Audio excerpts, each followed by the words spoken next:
Morning, everyone. My name is Damian Williams, and I'm the U.S. Attorney here in the Southern District of New York. Today, I'm announcing the unsealing of a 3-count indictment, charging Sean Combs with racketeering conspiracy, sex trafficking, interstate transportation for prostitution. The indictment alleges that between at least 2008 and the present, Combs abused, threatened, and coerced victims to fulfill his sexual desires, protect his reputation, and conceal his conduct. As alleged in the indictment, to carry out this conduct, Sean Combs led and participated in a racketeering conspiracy that used the business empire he controlled to carry out criminal activity, including sex trafficking, forced labor, kidnapping, arson, bribery, and the obstruction of justice. Let me say a little bit more about the charges. The indictment alleges that Combs abused and exploited women and other people for years, and in a variety of ways. As alleged, Combs used force, threats of force, and coercion to cause victims to engage in extended sexual performances with male commercial sex workers, some of whom he transported or caused to be transported over state lines. Combs allegedly planned and controlled the sex performances, which he called freak-offs, and he often electronically recorded them. The freak-offs sometimes lasted days at a time, involved multiple commercial sex workers, and often involved a variety of narcotics, such as ketamine, ecstasy, and GHB, which Combs distributed to the victims to keep them obedient and compliant. As alleged, when Combs didn't get his way, he was violent, and he subjected victims to physical, emotional, and verbal abuse so that they would participate in the freak-offs, and that Combs hit, kicked, threw objects at, and dragged victims, at times by their hair. On one occasion in March of 2016, that conduct was captured on video and later reported in the media. Specifically, Combs kicked, dragged, and threw a vase at a victim in a Los Angeles hotel when the victim was attempting to flee. As alleged, these assaults often resulted in injuries to the victims, which took days or weeks to heal. In addition to the violence, the indictment alleges that Combs threatened and coerced victims to get them to participate in the freak-offs. He used the embarrassing and sensitive recordings he made of the freak-offs as collateral against the victims. And the indictment alleges that he maintained control over the victims in several ways, including by giving them drugs, by giving and threatening to take away financial support or housing, by promising them career opportunities, by monitoring their whereabouts, and even by dictating their physical appearance. Because of all of this, the indictment alleges that the victims did not believe they could refuse Combs without risking their security or facing more abuse. The indictment also alleges other acts of violence undertaken by Combs and others, including violence against witnesses to his abuse, kidnapping, and arson. The indictment alleges that on more than one occasion, Combs carried or brandished firearms to intimidate and threaten victims and witnesses. Now, Combs did not do this all on his own. As I mentioned, Combs has been charged with RICO conspiracy. He used his business and employees of that business and other close associates to get his way. Those individuals allegedly included high-ranking supervisors in the business, personal assistants, security staff, and household staff. The indictment alleges that those individuals facilitated the freak-offs. They booked the hotel rooms and stocked them with the supplies, including drugs, baby oil, personal lubricant, extra linens, and lighting. When the hotel rooms got damaged, they helped clean it up. They arranged for victims and commercial sex workers to travel for the freak-offs, and they delivered large quantities of cash to Combs to pay for the commercial sex workers.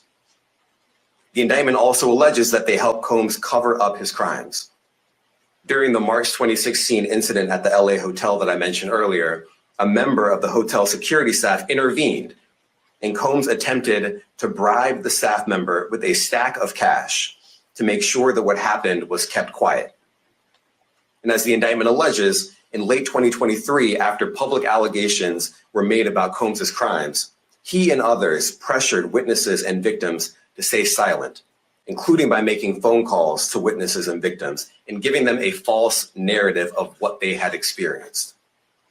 And as alleged, Combs used others to help conceal his abuse by monitoring and preventing victims from leaving a location in order to hide their injuries, or by locating and contacting a victim who had attempted to flee. As part of this investigation, in March of this year, special agents from HSI executed search warrants at Combs's residences in Miami and Los Angeles. They also executed a warrant for Combs's electronic devices. During those searches, agents seized evidence of the crimes charged in this indictment. They seized firearms and ammunition, including 3 defaced AR-15s and a large capacity drum magazine. They also seized evidence of the freak-offs, electronic devices that contain images and videos of the freak-offs with multiple victims. And they seized cases and cases of the kinds of personal lubricant and baby oil that Combs' staff allegedly used to stock hotel rooms for the freak-offs, more than 1,000 bottles altogether. Here are some of the items that we recovered during the searches.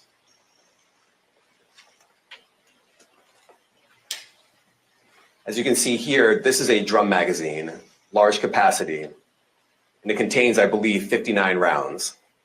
I mentioned as well that we recovered 3 AR-15s. This is a close-up shot of one of the AR-15s, and you can see right here, the serial number has been thoroughly defaced. Another picture of more ammunition and parts of 2 AR-15s right there. Now, I want to be clear about 2 things. First, this office is determined to investigate and prosecute anyone who engages in sex trafficking, no matter how powerful or wealthy or famous you may be. No one should doubt our commitment on that. A year ago, Sean Combs stood in Times Square and was handed a key to New York City. Today, he's been indicted and will face justice in the Southern District of New York. Second, we are not done. This investigation is ongoing, and I encourage anyone with information about this case to come forward and to do it quickly. Anyone with information can call 1-877-4-HSI-TIP. I want to express my deep appreciation for the victims and witnesses who have used their voices and helped bring this criminal conduct to light. We would not be here without them. The indictment describes aggressive, open, violent, hedonistic abuse that you say was recurrent and widely known. Why did it take law enforcement so long to intervene? How many women were victimized by Sean Combs, and how many others were involved? Look, our investigation is ongoing. We are committed to bringing justice to everyone who's been victimized by the defendant. I can't tell you why it took so long. I think the better focus is on the fact that we are here today. And we are committed to making sure that justice is done. Next question. Thank you. Julia Ainsley, NBC. Thank you for doing this. You said we are not done and that Combs did not do this alone. Do you foresee that there could be other charges related to this case? I'm not taking anything off the table. Janet Fisher, Newsday. What's the difference between the sex trafficking and promoting travel for the purpose of prostitution? Well, there are different crimes with different elements. I don't think we should get into the nitty-gritty of the legal discussion right now, but the sex trafficking, we believe, they're all serious offenses, but the sex trafficking conduct carries some significant penalties, and we are gratified that we were able to bring that charge. Is one more coercive than the other? I'm not going to be able to get into that, but you can look it up. And yes, sex trafficking, especially when it involves coercion or force, is a very serious crime, and it carries significant penalties.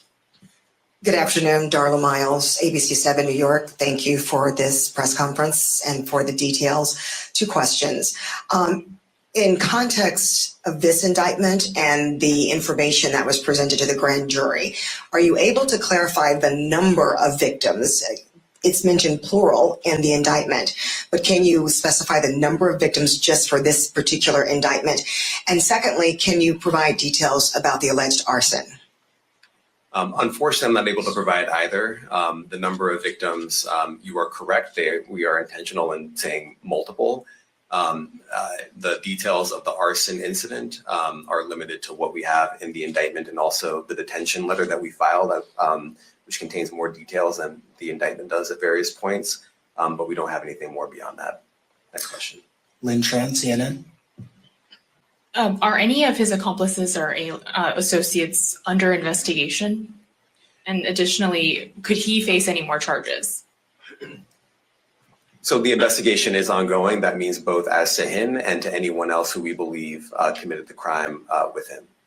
Next question. Juliet Papa. Hi, good morning from 1010 Wins. Any indication that some of the women or victims here were imprisoned in his residences, and did he have locations where he kept them and they were not allowed to leave?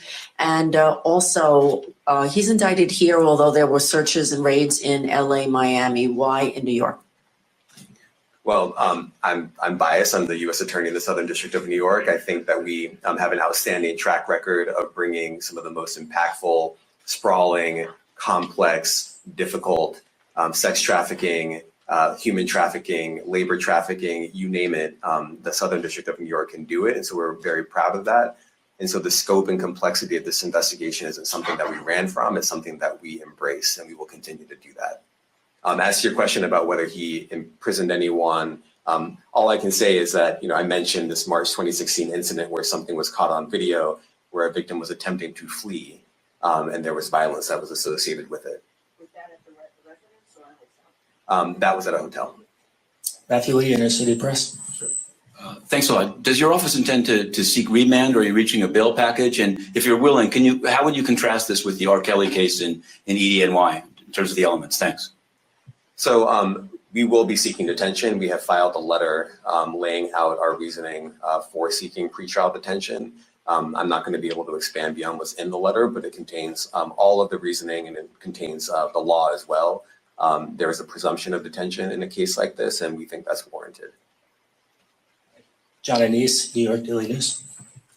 Thank you. I was hoping to get some more detail about the searches of his residence, the guns, the cases of lubricant, and the videos. Where were they found amongst his residence? Were they all scattered around the houses in one place? So I kind of wanted to just get a better picture of how that stuff was found. Well, look, I think that some of the details that you're seeking are in the detention letter. So, for instance, some of the AR-15s, 2 of the 3 defaced AR-15s were found in his bedroom closet in Miami, broken down into parts along with magazines with ammunition loaded in them. So some of that detail is in the detention letter.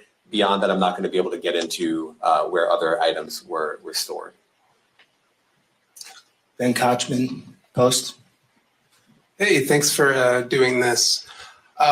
Your office was the office that had been prosecuting Jeffrey Epstein before he died in custody. I have not read your detention memo yet. It's the first thing I'm going to do after this ends. But does the memo address, or is your office concerned with Combs's safety in custody, given what happened with Epstein? So we are concerned with anyone's safety whenever they are detained prior to trial. It's part of our obligations to keep people safe as well. It's part of the criminal justice system. So, but I do not draw any sort of connection between Jeffrey Epstein's suicide and what may or may not happen to any other defendant while they are detained pretrial. And of course, the decision whether to detain the defendant will be up to a judge. Our position is that pretrial detention is warranted under the law and based on the facts of this case. And I'll leave it at that. Are some of the prosecutors on this case some of the same prosecutors that had been handling that or that worked on the Maxwell case? So I'm not going to get into the staffing. I will say that this team, this group of AUSAs, this incredible group has been working on this case around the clock, and they've had their hands full. Next question. Gus Rosendale, NBC News. Good morning, sir. Combs' attorney said that his client has been cooperative with investigators. He said that this morning. I was wondering if you would have a reaction to that. Let me just say this. I think that generally and with increasing frequency, the word cooperative or cooperating has taken on tremendous elasticity and it no longer really bears any relation to what the word means when we use it in a very specific context. So responding to lawful process and the like does not qualify as cooperation when we use that term here. Mike Sisak, AP. Thanks. To that end, was there any discussion of Mr. Combs surrendering? I understand he was taken into custody at a hotel in Manhattan last night, and maybe that wasn't the plan. Can you elaborate on how that came about and why that was? I'm not going to be able to get into any sort of operational details as to how he was taken into custody and when. He is in custody right now. He will be appearing in court later today. Was there any discussion of him surrendering, given they claim he's cooperating? I'm not going to be able to get into law enforcement tactics or operations. If you need a big deal with the gun, how come they're not charged outright for delivering material? That's automatic. Well, I can't get into the charging decision. It is very meaningful to us that weapons were possessed, as we allege in the indictment. Part of the reason why this conduct was so pervasive and harmful was because victims and others didn't necessarily feel comfortable denying him his wishes, as we allege, because of the presence of firearms. I should leave it there. Thanks. Last question, Jacob Shamison. Jacob Shamsian, Business Insider. Thank you. Given that he's the sole defendant in this case and that you allege he's part of a conspiracy that involves members of his companies, do you anticipate a superseding indictment that bring allegations against other members of his companies or other co-conspirators as well? I can't take anything off the table. Anything is possible. Our investigation is very active and ongoing. And I think a lot of you who cover this office know that when we say such things, that developments are certainly foreseeable, but I cannot predict them sitting here today. All right, thank you, everyone.